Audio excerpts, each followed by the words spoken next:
Ayan, nilalagyan ko na ng tubig yung aking pond ng tilapia. Ito yung kanyang submersible. Ginawan ko yung tubo ko punta ron sa drain. Sinisip-sip siya ng submersible papasok dito. Pasok siya doon sa filter. Lalabas ulit siya rito. Ngayon, yung mga drops niya, yun yung nagsisilbing oxygen ng isda. Ayan. Pagkatapos dito, ito yung kanyang drain.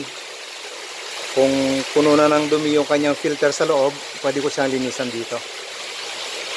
Ayan. May droplets na siya. Pinaka-oxygen ng tilapia. Mamaya darating na yung niya.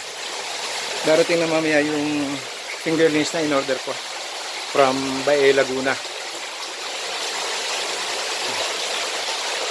Ito naman, pwede kong buksan para may flow ng tubig para umikot, para mag-circulate yung tubig, dagdag sa oxygen ng tilapia.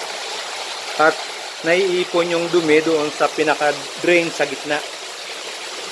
Pag naipon yung dumi doon sa drain sa gitna, pasok siya dito sa submersible pump, akit siya rito, napunta doon sa filter. Circulate lang siya. Nag-circulate lang siya.